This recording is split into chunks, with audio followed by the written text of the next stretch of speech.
It's been a month now of Operation Sindoor, and with each passing day, it's becoming clearer and clearer just how much damage India has inflicted on Pakistan. Let's try and get a better sense of this and what really is also going to be the future of the India-Pakistan conflict situation. I'm now going across to Mr. John Spencer. He's one of the world's leading political as well as military analysts. Thank you very much, Mr. Spencer, for speaking with us. It's been a month of Operation Sindoor, India first striking these terror camps, 9 of them, and then subsequently in the escalation, striking at least 11 air bases. Now there are reports that it's not just these air bases. There were much more of these areas that India targeted through these drone strikes and loitering munitions. What do we know about the scale and the extent of damage in terms of this new information from whatever you have perused? What do we know about this? Sure. Yeah, I've seen the recent reports, which are coming from Pakistan. So they're compelling of 8 or more additional sites that weren't a part of that original 9 terrorist infrastructure or 11 military sites after Pakistan escalated. I mean, I'm learning and looking definitely at, and I've been writing a lot about what the Make in India and Self-Reliant India defense basically initiative created, which are these self-reliant superior weapons that demonstrated during Operation Sindoor, from the BrahMos to Akash to the D4S.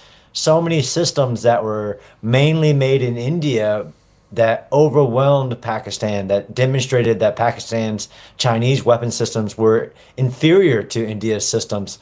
I'm still studying a lot and learning a lot, but the revelation about these new sites are just further demonstration of Indian superiority to hit what they want when they want in Pakistan, but also showing restraint during Operation Sindoor. There has been, just in this past week, a lot of chatter around what the Indian Chief of Defence Staff, General Anil Chauhan, said on the sidelines of the Shangri-La dialogue in Singapore, that India did lose some jets, but he did not specify the number of jets that India lost. Do you think this whole excessive focus on how many air assets India lost is missing the tree for the woods? Why should the focus not be squarely on what India managed to do to damage Pakistan and the extent of the damage that India left behind in Pakistan? Absolutely, I think it is. I think it's, basically people grasping, especially the Pakistan side, at evidence of them doing anything in response to Operation Sindoor. Of course, there are always battlefield losses, and there isn't large footages of 6 wreckages like the Pakistan propaganda machine was trying to pump out. And really, with satellite imagery, you should be able to see a lot. So I think absolutely it's missing the bigger picture, which is the Indian dominance during this operation. But of course, combat war is a test of everything. So there going to be enemy activity. So to think that you're going to walk away with 0 losses or 0 combat, basically,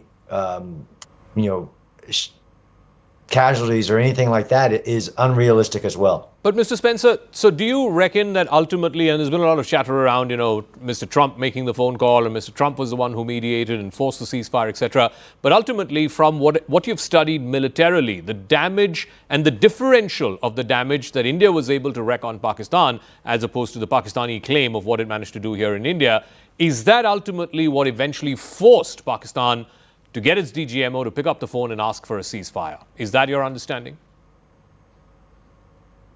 Absolutely. I mean, just overwhelming evidence of the damage that was being done to Pakistan, and even through their escalation. But India demonstrated that basically what we call overwhelming military force that forced Pakistan to ask for a stop in the operations 100%.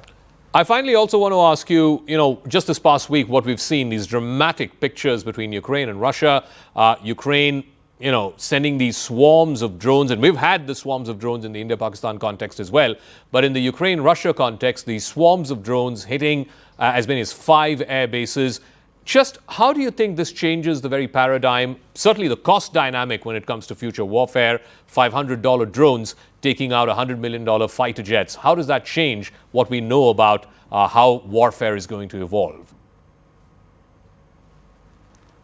Yeah, it definitely changes, and this is where we talk about the nature of warfares. It never changes. That is human, that is political, but the character of warfare is constantly evolving, and nations that want to secure borders, want dominance in warfare, has to evolve with that. And Ukraine just showed their ability to innovate and do that cost difference, a $2 million operation is what they're estimating that Ukraine spent on that, causing billions of dollars of damage. But more importantly, striking at very strategic sites inside of Russia. Their 34% of their strategic bombing fleet, which they were using to bomb Ukrainian cities, it is a massive demonstration of that asymmetric. I think all warfare is asymmetric, and you always have to try to make sure you're defended, but you have the ability to attack the enemy where he's weakest. And that's what Ukraine just demonstrated, is that you can never be complacent, and that there's a way. So your investments, like we saw with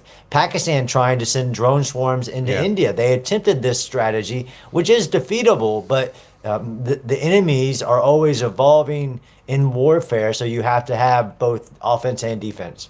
All right, Mr. John Spencer, we'll leave it at that. Thank you very much for joining us, one of the world's leading military experts, on his assessment as to who won this war. And he's clearly come to the conclusion that India was able to leave far more damage to Pakistan than the Pakistani claims of damage they left behind here in India. He also says, and I think that's an important point, this excessive focus on what the CDS said about air assets being lost or jets being lost, that takes away from the actual damage imposed on Pakistan.